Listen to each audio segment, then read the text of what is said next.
फलटण येथे श्रीराम सहकारी साखर कारखान्याची वादळी सभा आज फलटण येथे पार पडली। या सभेत जवाहर शेतकरी सहकारी साखर कारखान्यासोबत झालेला 2022 सालचा करार रद्द करण्याचा निर्णय घेण्यात आला। श्रीराम कारखाना सहकारी अथवा खाजगी कारखान्यात सहयोगी तत्वावर चालवण्यास देण्याचा ठराव मांडण्यात आल्याने सभासदांनी विरोधी आक्रमक भूमिका घेतली। या वार्षिक सभेत फलटण नगरपालिकेचे नगराध्यक्ष शमशेरसिंह नाईक निंबाळकर, विश्वासराव भोसले, ॲडव्होकेट नरसिंह निकम यांनी संचालक मंडळावर प्रश्नांची सरबत्ती करत कारभारावर जोरदार टीका केली। यावेळी श्रीराम कारखान्याचे माजी चेअरमन संजीवराजे नाईक निंबाळकर यांनी विरोधकांच्या प्रश्नांना उत्तर देण्याचा प्रयत्न केला, मात्र त्यांच्या उत्तरावर विरोधक समाधानकारक नसल्याचे दिसून आले। या सभेस रामराजे नाईक निंबाळकर, चेअरमन डॉक्टर बाळासाहेब शेंडे, रघुनाथराजे नाईक निंबाळकर, सत्यजितराजे नाईक निंबाळकर, अनिकेतराजे नाईक निंबाळकर, शिवरूपराजे खर्डेकर, संचालक मंडळ व सभासद आणि कार्यकर्ते मोठ्या संख्येने उपस्थित होते। रोजचं रोज ते करावं, फक्त धोरणात्मक निर्णय घेऊ नये आणि धोरणात्मक निर्णय घेऊ नये त्यामुळे हा जो विषय आला तो धोरणात्मक आला, म्हणून आम्ही परत हायकोर्टामध्ये गेलो। हायकोर्टाला आम्ही विनंती केली, सगळे मुद्दे मांडले आणि हायकोर्टाने लक्षात आलं की हा कारखाना चालला पाहिजे, म्हणून हायकोर्टाने 5 तारखेला गेल्या 5/5/26 आम्हाला एक निर्णय दिला की 8/9/2020 जे शासनाचा नियम आहे त्या नियमाला अधीन राहून तुम्ही हा कारखाना चालवू शकता।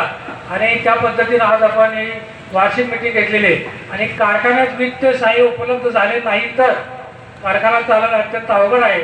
तेव्हा कारखान्यात सतत कामगार पगार असेल, ऊस तोडणे, करार वेळेवर करणे, तेच मशिनरी मेंटेनन्स करणे इत्यादी कामे करणे अत्यंत अडचणीत जाईल। त्यामुळं 8/2/20 प्रमाणे महाराष्ट्र सहकार अधिनियम 20 अंतर्गत सहयोगी तत्वावर चालवण्यात देणे योग्य होईल। या कामी महाराष्ट्र शासन नियमाप्रमाणे सर्व पूर्तता करण्यात आलेली आहे आणि यामध्ये एक्सप्रेशन ऑफ द इंटरेस्ट स्वारस्य अभिव्यक्तीसाठी कारखान्याने मराठी व इंग्रजी वर्तमानपत्रामध्ये जाहिरात देऊन जे कोणी इच्छुक आहेत त्यांचे फार करून घेतलेले। आता यामध्ये हॅलो, ठराव मंजूर नामंजूर हा विषय नंतरचा आहे। माननीय उच्च न्यायालय कोल्हापूर खंडपीठामध्ये हा निर्णय चर्चा झाली त्यावेळेस त्यांनी 8/9/2020च्या नियमानुसार आपल्याला जनरल बॉडी घ्यायला सांगितलेलं आहे आणि जनरल बॉडीच्या संमतीनंतर प्रस्ताव हा सरकारकडे जाणार आहे। तर तो होण्यापूर्वीच आपण एक्सप्रेस ऑफ इंटरेस्ट मागवू शकत नाही आणि जे काही एक्सप्रेस ऑफ इंटरेस्ट मागवले असतील तर ते ह्या ठिकाणी उच्च न्यायालयाच्या किंवा शासनाच्या धोरणानुसार चुकीचे होत आहे। त्यामुळं अगोदर तुम्ही जनरल बॉडीच्या बाबतीमध्ये ठराव घ्या, सरकारला पाठवा।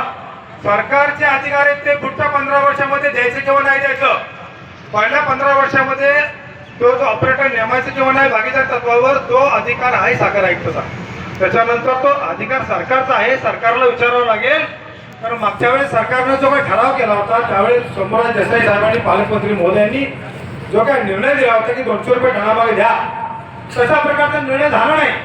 तो 1.5 कोटी प्रमाणे वर्षाला मिळावं अशा प्रकारचा तोंडाला पाण्यापुरती शेतकऱ्यांच्या आणि 1.5 कोटीमध्ये भागवलं प्रत्येक वर्षाला आणि मध्येच या ठिकाणी भोसले साहेब तुम्ही हा 7 वर्षाच्या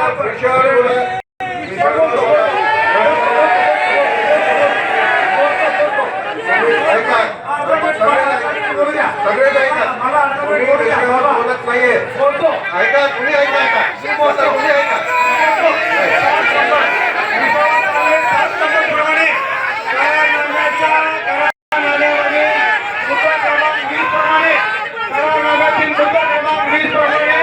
त्या ठिकाणी तुमचं टाइम लिमिट आहे। 7 वर्षापर्यंत कुठलाही करारनामा रद्द होऊ शकत नाही आणि 7 वर्षामध्ये टाइम लिमिट दिलेला आहे। कोणताही करारनामा करताना त्या प्रथम त्यांना 7 वर्ष टाइम लिमिट पिरियड दिलाय, त्या पिरियडमध्ये रद्द होऊ शकत नाही।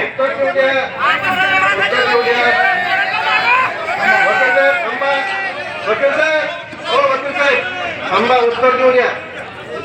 जो काही आपण करार केलेला आहे, ऐका, जो काही आपण करार केलेला आहे तुम्ही तो करार नीट वाचा। त्याच्यामध्ये 7 वर्ष लॉकिंग पिरियड जरूर आहे, त्याविषयी काही शंका नाही। 7 वर्षाच्या लॉकिंग पिरियडमध्ये जर संबंधित कुणीही श्रीराम असेल किंवा जवाहर असेल कुणीही दोघांपैकी एकाने करार जर मोडला तर 8 कोटी रुपये कॉम्पन्सेशन त्या ठिकाणी द्यावं लागणार आहे। त्यामुळे हा करार जो मोडला जातोय, हा करार जो समापित करण्यात येतोय हा जवारकडून येतोय, त्यामुळे जवार आपल्याला 8 कोटी कॉम्पन्सेशन त्या ठिकाणी देणार आहे आणि त्यांच्या येण्यात ते वजा केलं जाणार. त्यामुळे हा विषय जो आहे तो करारामध्ये आहे आणि त्याप्रमाणेच आपण या ठिकाणी पुढे जातो. त्यांनी पूर्णपणे असमर्थता दर्शवली, त्यामुळे हा विषय आला. त्यांनी जर दर्शवली नसती तर हा विषयच आला नसता. आणि त्यामुळं आमचं नेटवर्क मायनस असल्यामुळं आम्हाला कर्ज मिळत नाही. हा कारखाना चालू राहण्याच्या दृष्टीने, कामगारांचे पगार होण्याच्या दृष्टीने, तोडणी वाहतूकदारांचे विषय, सभासदाला योग्य दर मिळण्याचा विषय, या दृष्टिकोनातून आपण घेत असलेला हा निर्णय आहे. साखर धंदा हा अत्यंत अडचणीत असलेला धंदा आहे, हे मी काही कुणाला वेगळं सांगण्याची आवश्यकता नाही. आणि अशा परिस्थितीमध्ये लोकांना योग्य जर दर मिळायचे असतील, योग्य वेळी जर पैसे मिळायचे असतील आणि सर्वात महत्त्वाचं म्हणजे हा कारखाना चालू ठेवायचा असेल तर याशिवाय पर्याय नाही. हे तुम्हाला स्पष्ट सांग. आज कितीतरी कारखाने आहेत या ठिकाणी. शिवरूपराजे तुम्ही बँकेमध्ये तुम्ही काढा प्रत्येक कारखान्याचं किती कोटीत एकेकाची थकबाकी तुम्ही सांगा, आहे का नाही? आम्ही जर चालवला आणि त्याचं नावं मला घ्यायची नाही, कारण नावं घेतली तर चुकीचं होतं.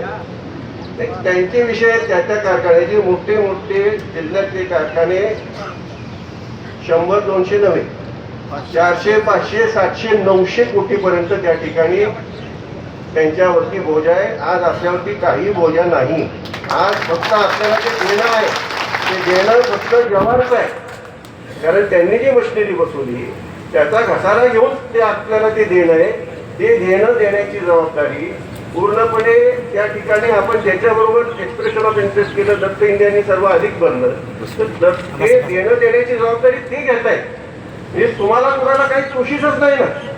तुम्हाला कुणाला काही चोशीस नसेल तर हा प्रस्तावाला पुढे जायला अडचण काय? आपल्याला कारखाना चालवायचं, आपल्याला कोर्ट नाही खेळायचं. देशात बोलते साहेब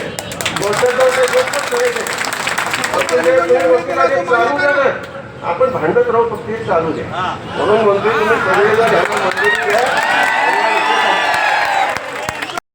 पदाने आम्हाला फोन केले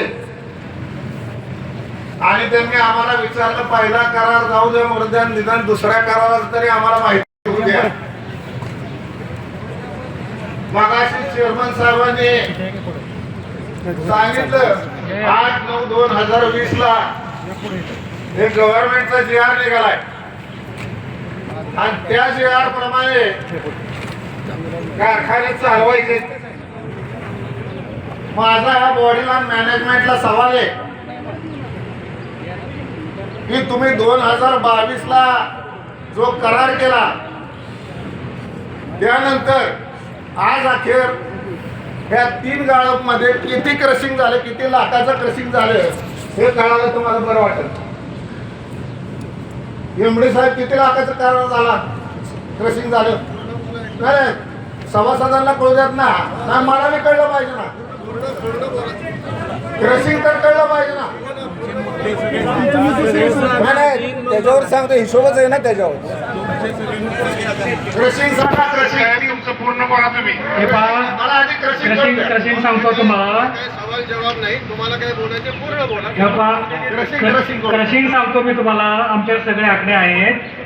मागील 5 वर्षात झालेले ऊस गाळपाचा तपशील खालीलप्रमाणे: 2021-22 हंगाम दिवस 173, गाळप 5,05,425, साखर उत्पादन 5,83,000, साखर उतार 11,55, 22-23 क्रशिंग दिवस 128, साखर मॅट्रिक गाळप 4,17,544, साखर उत्पादन 4,27,720, साखर उतार 11,68, 23-24 क्रशिंग दिवस 142, क्रशिंग 4,95,995.490, साखर उत्पादन पोती 5,63,760, साखर उतारा 11,29, 24-25 102, 24-25 102 दिवस गाळप मॅट्रिक 4,51,866, साखर पोती 5,23,305. काय पाहिजे तुम्हाला? 583 अधिक 487 अधिक 564 अधिक 533 अधिक 546, 5, 10, 15, 20. हा किती झाले? साधारण साधारण सांगा हा. साधारण 10, 20, 22 लाख 22 पर्यंत झालं. 22 लाख. चेअरमन साहेब, आपल्या अध्यक्षेच्या खाली मी सभा थांबा जरा, मला पूर्ण करू द्या. थांबा जरा, आता मध्ये बोलू नका. आता मध्ये बोलू नका प्लीज. त्यांचा विषय चाललाय तो संपल्या करीत आपण बोलू. ठीक आहे. आता 2 मिनिटं. आमचं एवढंच म्हणणं आहे की तुम्ही सभासदांचे जे प्रश्न ऐकून घ्यायला हवं, तुम्ही ते घेतलेले नाही. तुम्ही फक्त एकाच प्रश्नावर तुम्ही उत्तर देण्याचा प्रयत्न केलेला आहे. पण त्याच्या निगडीत ऐका बाबा ऐका, आम्ही विरोध करायला आलेलो नाही. आम्ही एवढंच सांगतो की ज्या प्रश्नाच्या संदर्भात आज जे कंपनी सुटून चाललेली आहे, त्या कंपनी संदर्भात तुम्ही तुमच्या कुणाच्या चेहऱ्यावरती ग्राह्यवरती दिसत नाही. एवढा मोठा फसवणूक त्या कंपनीने केली आणि त्याचं तुम्ही 8 कोटी घेऊन समाधान करून घेताय. त्यांनी 29 पर्यंत हा कारखाना चालवणं हा अपेक्षित होतं. 36 पर्यंत त्यांनी आवश्यक होतं. बाबा तुमच्या जागा, तुमची जर भीती, संचालक मंडळाची जर भीती त्यांना नसेल तर तुम्ही संचालक म्हणून काय काम करताय? आमचं एवढंच म्हणणं आहे. ऐका आमचं एवढंच म्हणणं आहे की बाबा आमचं म्हणणं ऐकून घ्या.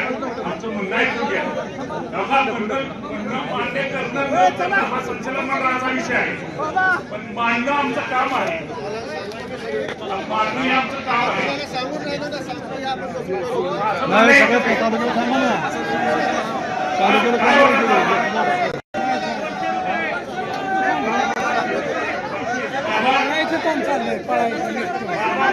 माझा शब्द ऐका. 5 मिनिटं थांबा. कारखान्यासाठी 5 वर्ष दिले, 15 वर्ष 5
आपल्या तालुक्यातील जिल्ह्यातील बातम्या सर्वप्रथम पाहण्यासाठी आजच सातारा न्यूजला YouTube चॅनलवर सबस्क्राईब करा, लाईक करा, शेअर करा आणि बेल आयकॉन प्रेस करायला विसरू नका.